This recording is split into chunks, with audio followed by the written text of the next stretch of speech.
Karen go? She's rock. She just disappeared.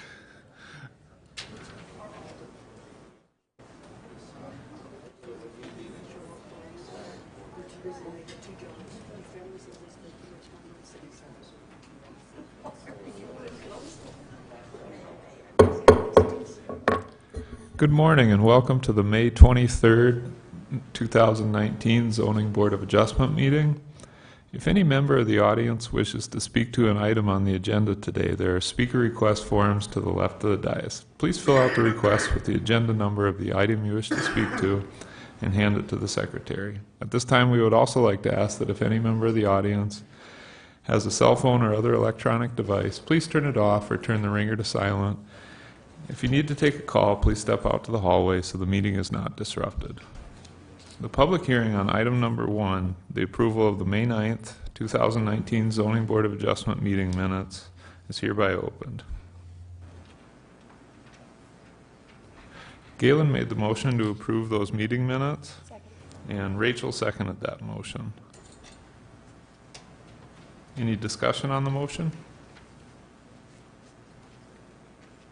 All those in favor, please say aye. Aye. Aye. Opposed? Motion carries. Item number 2. Thank you, Mr. Chair. Item number 2 is a list of variances for the redevelopment of properties located at 2004 and 2008 Twin Elms Drive. The applicant's consultant visited with us this morning and has requested that this item be continued to your June 20th Zoning Board of Adjustment meeting. They have indicated that they would like to meet with staff, work through the variances, see if perhaps the density that's being proposed could be reduced to eliminate some of the variances, reconfiguring the lots in order to reduce that list of requests before you. So our recommendation is that we do continue this item to the June 20th Zoning Board of Adjustment meeting in order to meet with them to see if we can't come to a solution that would still allow for the revitalization of this area, but not any increase in density.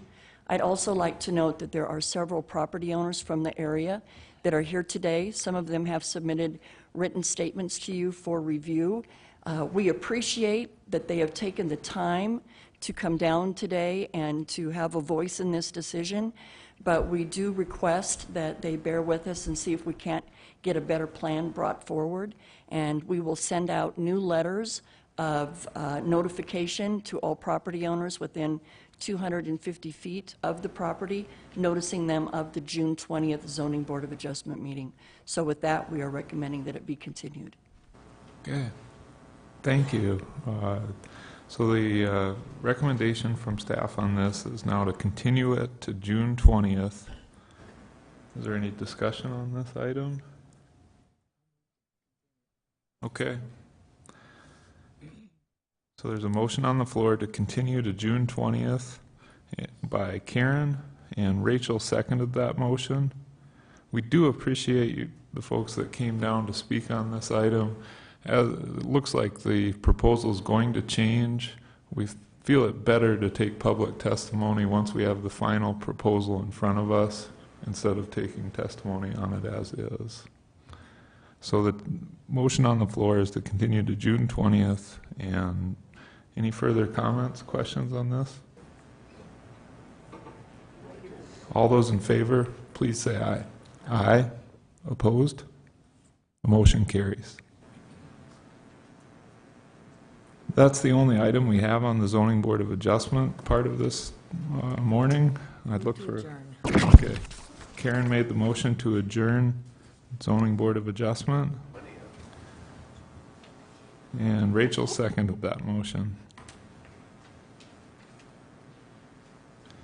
All those in favor, please say aye. Aye. Aye.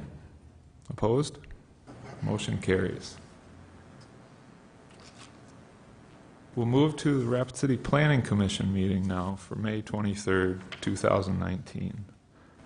Again, if any member of the audience wishes to speak to an item on the Planning Commission agenda, there are speaker request forms along the table on the left wall.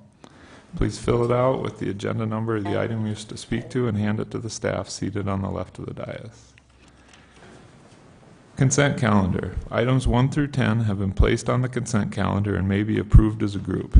Action will be taken on all consent items in accordance with staff's recommendation by a single vote. Any item may be removed from the consent calendar by any planning commissioner, staff member, or audience member for separate consideration at this time. The findings of this planning commission are recommendations to the City Council. The City Council will make the final decision with the exception of the following item. Item 4, 19 PD 015. The Rapid City Planning Commission's actions on this item is final unless any party appeals that decision to the Rapid City Council. All appeals must be submitted in writing to the Department of Community Development by close of business on the 7th full calendar day following action by the Planning Commission. Are there any items 1 through 10 that staff would like to remove? No, thank you. Any items 1 through 10 that the Planning Commission would like to remove for separate consideration? And are there any items 1 through 10 that any audience member would like removed for separate consideration?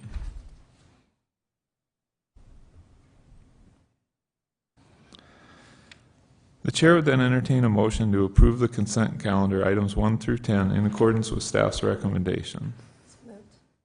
All right, Rachel made the motion to approve the consent calendar per staff recommendation. Second. And Karen seconded that motion. Any discussion on the motion? All those in favor, please say aye. Aye. Aye. Opposed? Motion carries. Item number 11.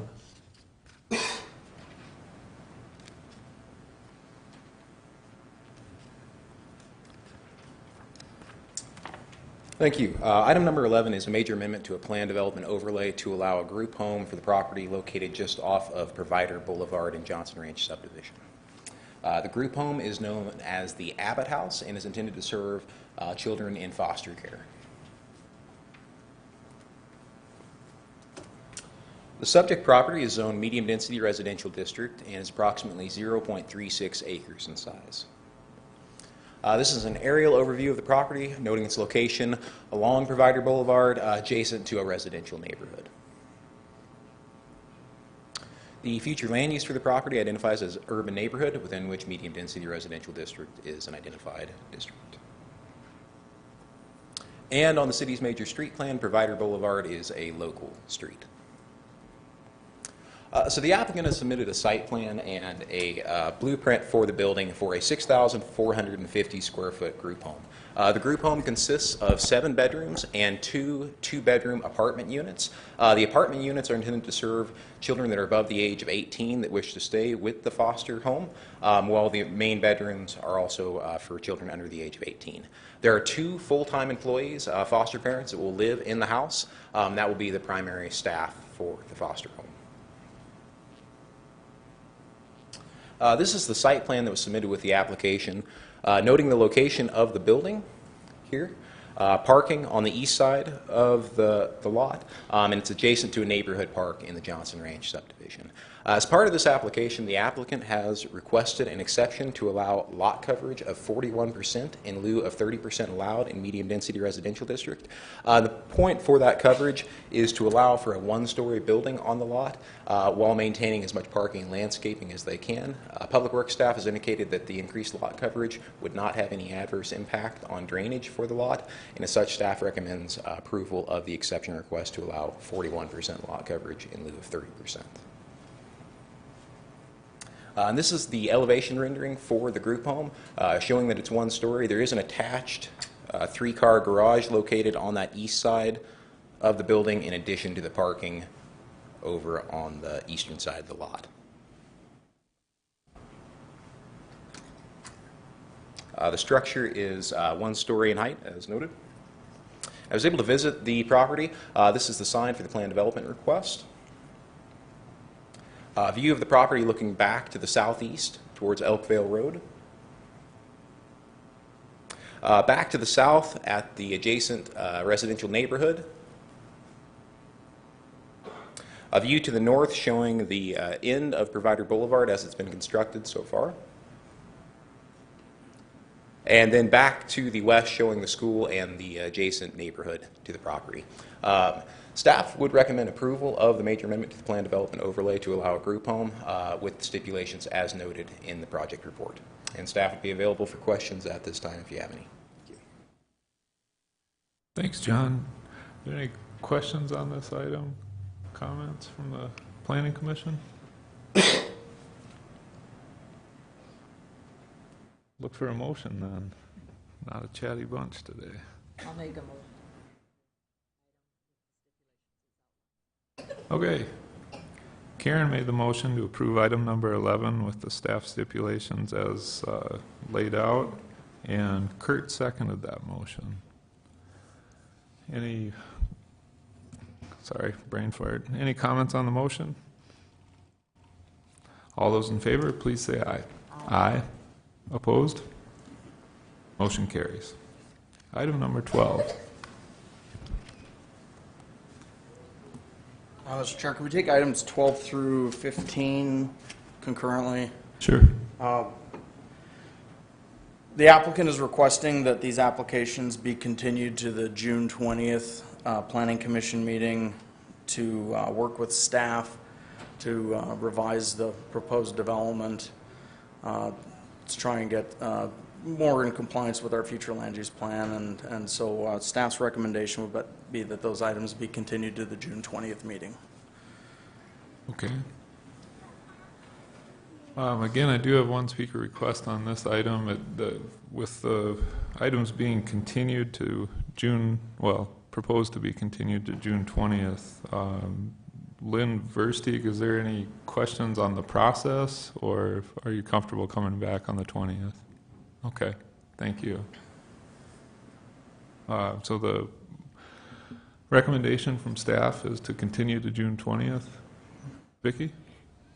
Thank you, Mr. Chair. So it's anticipated that we will meet with the applicant prior to that meeting, and from our preliminary discussions, they are open to potentially bringing forward a different project plan for this site. We will have letters remailed to all of those within 250 feet of this property as well to notice them of that meeting date. We will share whatever new information comes forward with the neighbors so that they can look at it. I know some of their comments are specific to the project that's before you today, and we're hopeful that we can find a better land use that fits within our comprehensive plan recommendations. Great, thank you. And I will make the note, as you follow these items, please, the staff can help point out where it's at, but on our city's website, on rcgov.org, there's the project plans and everything get updated as the city receives those. So there's a way to follow it as the items progress through the process. So at that point, I guess I'd look for a motion to continue items 12 through 15. Mike Kwasny made the motion to continue items 12 through 15 to June 20th. Is there a second?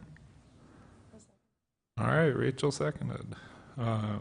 Any discussion on the motion? All those in favor, please say aye. Aye. Opposed? Motion carries.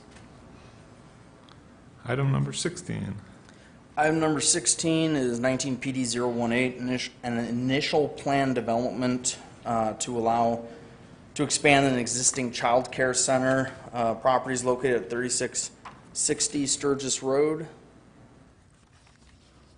just north of the intersection of West Chicago Street and Sturgis Road. Property zone general commercial. It's in a little community activity center / redevelopment corridor. Location of Just Gymnastics. Aerial view of the property showing what's there today with parking, outdoor playground, and the building. And here we have future land use showing it's mixed-use commercial, a revitalization corridor, and then that star at the intersection identifies that this is a community activity center. Sturgis Road, West Chicago Street are identified as arterial streets on the city's major street plan. What the applicant is proposing to do is construct a 3,000 square foot addition onto the building. on this northwest side, and increase the number of children that will be cared for at the facility from 98 to 172. So the addition on the building, additional parking here, and then an outdoor playground being moved over to that side of the building. The applicant is requesting an exception to reduce the minimum required parking from 99 to 93 parking spaces. And based on the applicant's operation plan, and they've identified that school-age children are actually picked up by the child care center from school, reducing the number of drop-offs and pickups at times that would, after school, where there would be more conflict in parking. And so based on that reason, staff is recommending that the exception be granted. Let's see. With this being an initial plan development, before they can get a building permit, they'll have to come back in with a final plan development overlay for the proposed project. Looking at the property, a sign is posted on the property. This is the area where the building addition and then the parking will be, or the playground will be relocated. Looking across Sturgis Road to another redevelopment project in the city with an indoor archery range. Looking towards the intersection with West Chicago Street and to the north along Sturgis Road. And then here's a picture of their existing playground, which will be moved, and then the parking lot and one of the main entrances to the use. With that, staff is recommending that the initial plan development overlay be approved with stipulations. Are there any questions for staff at this time?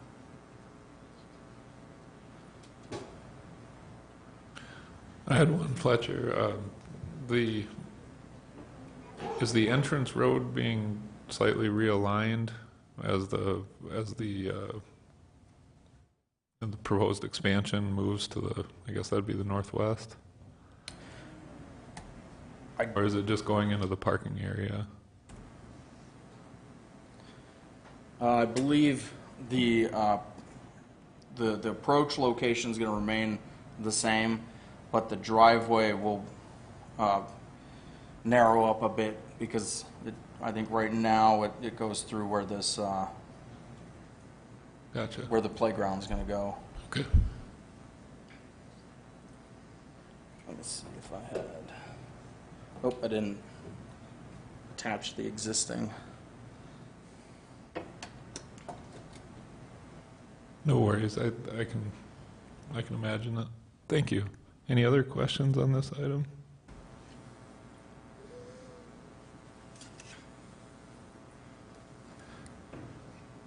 All right. Galen made the motion to approve item number 16 per the staff's recommendations. Is there a second? All right. Karen seconded. Any discussion on the motion? All those in favor, please say aye. Aye. Opposed? Motion carries. Item number 17. Item number 17 is 19 UR 009, a major amendment to a conditional use permit to allow an on-sale liquor establishment in conjunction with a recreational facility. And this is property located at 811 Disc Drive. This has been an interesting application for us to review. You can see the property zone general commercial district and is located on the north side of I-90 in an existing commercial corridor or commercial node with PetSmart and Kohl's. And then this has been a structure which until the last few years had been vacant for a very long time. And the reason this is a major amendment is because previously in this suite was located a couple of restaurants which have closed, and with the new use and the proposed use, they need a new conditional use permit specific to the use. So we have mixed use commercial, there is some residential to the north, And this is the major street plan showing that Disc Drive is identified as a collector street. Here we have the structure and the business that's in this or going into this suite is called Exit Out. They attached a very detailed letter or operations plan in their application, so hopefully you all got to take a look at that. But it's a 2,334 square foot suite centrally located within that building. The idea being that at Exit Out, you pay to go in and throw axes at targets. They do have a security plan, and this request is to allow the on-sale liquor, so beer and wine, for the axe throwing business. The operations plan includes some of their security, including how they'll manage how many drinks people are having, 1 per hour, their hours of operation, their safety concerns. There was a video running around about how at an axe throwing place, the axe came back at the thrower, and they've identified that they're going to use won't be using rubberized handles, and they'll have non-kinetic bouncing surfaces to try and prevent some of these issues. But with the on-sale use, as long as it's operated in compliance with their operations plan, it should be a suitable use. There are similar venues in Sioux Falls and Denver, and it's becoming a popular business. So here we have the layout with 4 throwing areas, which will have walls up, so security and the people going into this customers will have to be over 21 years old. So again, more of that security. And then this is showing the signage, and it is existing. They do have a permit for the recreational use in this area, although one of the stipulations of approval is that an additional ADA accessible parking space be provided for the amount of parking which is there. So before they can get a CO, they'll need to come into compliance with that ADA parking. Looking at the other uses in the building, it's good to see it filling up. And then we have Kohl's sharing this parking lot, looking south towards I-90 and PetSmart. And then you can see that Disc Drive, and there's a green space which provides a buffer to that residential to the north. Looking towards Haynes Avenue to the east, and along Disc Drive to the west. And this is the back of the building, which faces Disc Drive, also keeping it separate from that residential neighborhood. So the applicant is here to answer any questions you may have about the proposed use with the recreational facility. Are there any questions for staff at this time? Thanks, Fletcher. I'll go. I've been seeing articles about these in different cities around the country. Did staff do any research to see if there were any, if there have been any issues with those locations in other countries, the internet video notwithstanding? I've seen a lot of internet videos. I don't put a huge stock in them. So the flat-out answer is no. I don't know that they actually have documented that anywhere that we could go to find out. But we too, it raises an eyebrow. You're going to throw an axe and you're going to drink. And that seems to be something that causes safety concerns. And so as a part of the operational plan that came in, we were heavily scrutinizing what steps are being taken to ensure that there's a drink limit on what someone can participate in the axe throwing and have. And in looking at what other communities do, that seems to be a part of that operational plan that ensures that if someone comes in inebriated or at a limit, that they get declined the right to use that facility. And in visiting with the applicant, he's assured us that those will be the same steps that he takes to ensure safety. Great, thank you. Karen? Thank you, Mr. Chair. Staff, either one of you kind of asked, when this came through, did the police department have any say on how that would work? And how about Wade or somebody from the attorneys as far as liability, in case somebody would get hurt, for goodness sake? The police department was routed the application, but we did not receive any comments. Okay. How about from the attorney's office? Wade, can we put you on the spot? Sure. As far as the city having liability, I don't think there's going to be any. It's a business.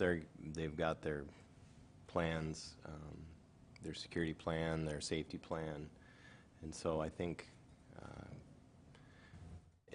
the liability is really on them. So it's really in their interest to follow those plans. Okay, even though we approved the design and stuff. Okay. All right.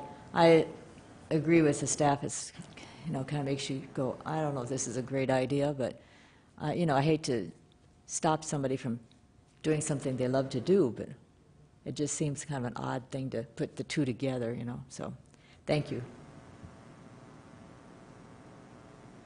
Any other questions or comments on this one? Anybody? Oh, I'm the applicant. if you could then identify yourself, name and address for the record. Melissa Borns-Bonham, and the address, my physical address, or Business the address, business just address. something we can put the on business our address notes. is 811 Disk Drive, Suite 6. And I understand your concerns with the drinks. That was one of my concerns as well. But like I said, we have the rules in place for the one drink limit and how we're going to handle that. And I also have an attorney who has drawn up the waivers for us, so there is a waiver that everybody must sign when they come in for, as far as the liabilities and stuff, and they have to, state that that they're not under the influence already, and of course we reserve the right to not allow anybody to throw that appears to be intoxicated or under the influence of other drugs. So yes, I understand the concerns, but we definitely have a plan in place for those. Okay, thank you. Thanks. Since you're up here, any questions for the applicant? Not seeing any, thank you. Thanks. Okay, Galen made the motion to approve item number 17 per staff recommendations. Is there a second? All right. Kurt seconded it. Any discussion on the motion? All those in favor, please say aye. Aye. Opposed? Motion carries. Item number 18.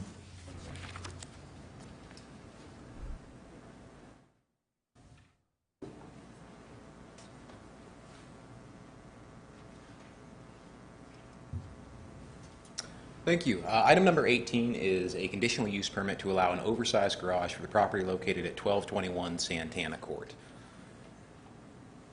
The subject property is zoned low-density residential district and is approximately 50.78 acres in size. This is an aerial overview of the property, just showing the dimensions and scale adjacent to the neighborhood to the northeast. This is a little closer view of the property itself, and specifically what the applicant is requesting is to construct an oversized detached shop building in addition to an attached three-car garage for a proposed single-family residence that has secured a building permit. And that shed and shop area are going to be located over in this area of the property here, set back from the end of Santana Court.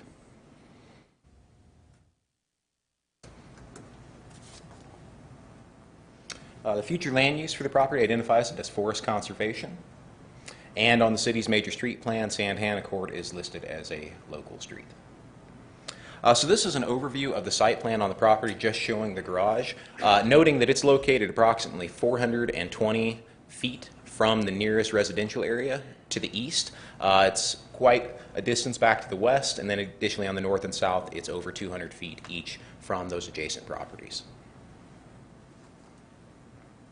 And then this is a plan showing the detached shop building in addition to the house. Again, noting those setback locations. Specifically, what the applicant is requesting is to construct a 2,320 square foot shop building in addition to the 1,080 square foot attached garage. The shop building is just going to be intended for those incidental uses to the property, storage of boats, trailers, etc. I think some garden equipment, that type of use. So it will be accessory to the primary use on the property. And this is a rendering of the proposed structure.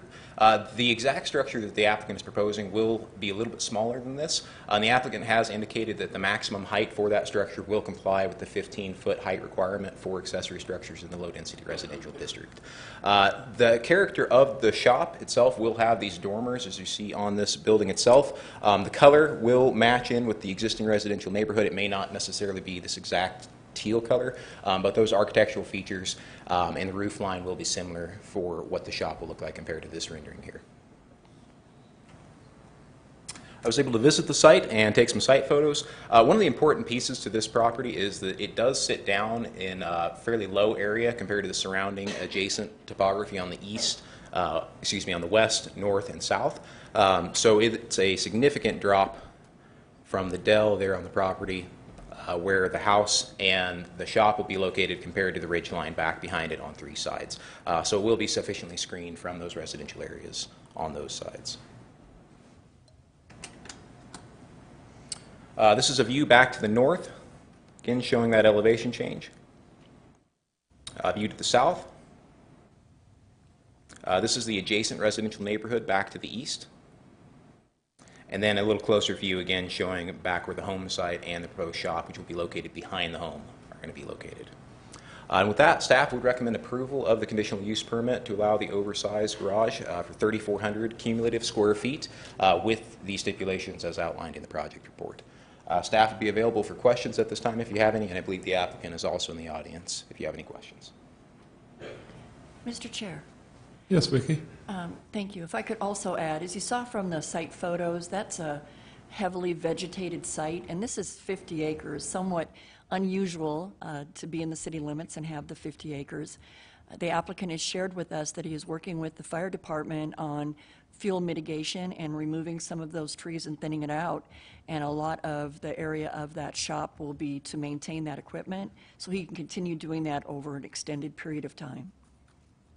Great, good to know, thank you. Any questions for staff on this one? If not, I'd look for a motion.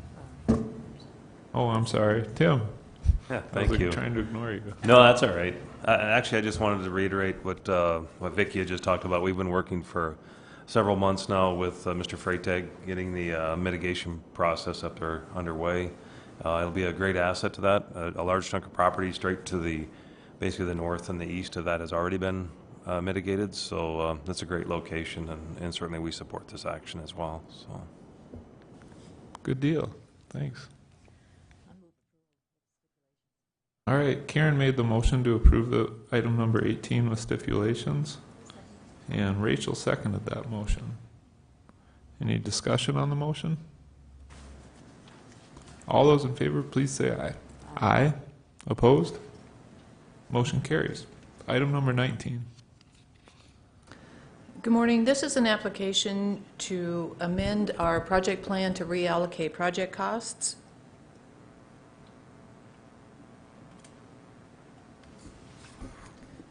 The council first saw this application in 2008 when they first created the district and approved the project plan. They amended the resolution to create the district to adjust the legal description in 2009. So the base valuation that has been associated with this project plan from 2008 started out at $21,351 million. At the end of 2018, that valuation was $46,795,000, so it almost more than doubled the valuation. And the reason that's important is because when we create a district, we want to capture that increase in valuation to pay for the public improvements that were approved within that project plan. As you look at this district from 2008, here is the aerial photo from 2008 where there were structures generally, actually the plat was in this location. There were some public improvements proposed on the west side of Haynes. And then a couple culverts that were included on the east side near Cobalt, and then also some oversizing. So this is the photo that we have from 2018. Those were taken in May last year. So you can see the additional improvements within this district. Here are the public improvements that were allowed within this district. The improvements on the west side of Haynes to oversize the water were not completed. However, the location of these two culverts, they were major drainage improvements, and the oversizing of the water and sewer in Cobalt were installed. And so what the applicant is trying to do today is just to amend the project cost to meet the expenses that he expended within this district. And so this is what he's proposing. He's adjusting the cost for the oversizing for Brookfield, for the water and sewer, increasing that amount to $33,000 up to $156,000. He's taken that out of contingency. And there is, with the new application in our existing policy, another administrative fee, but the property owner does not have to pay for that. That comes out of the incremental revenues from the district. I just want to add one thing for anybody that's in the audience. With a tax increment district, their taxes don't increase. All we're doing is using the increment that the taxing agencies would have collected to use for these project costs. But with that, the tax increment Finance Committee did recommend approval, and staff does as well. Thank you, Patsy. Any questions for her? I have one. So if I understood correctly, the water and sewer on the west side of Haynes wasn't completed. Correct. So even though we see a value in here, it's not going to be submitted for reimbursement? Correct. Okay. They can't request any funds for that particular line item. Okay. Any other questions or comments? If not, I'd look for a motion. I'll move it. All right, Karen, coming through again. Karen made the motion to approve item number 19, the reallocation of funds in this tax increment district. Is there a second to that motion? All right, Rachel seconded. Further discussion? All those in favor, please say aye. Aye. Opposed? The motion carries. Any discussion items or staff items today? Any planning commissioners have any other items? All right, look for a motion to adjourn then. Rachel made the motion to adjourn and Mike seconded that motion. All those in favor, please say aye. Aye. We're adjourned.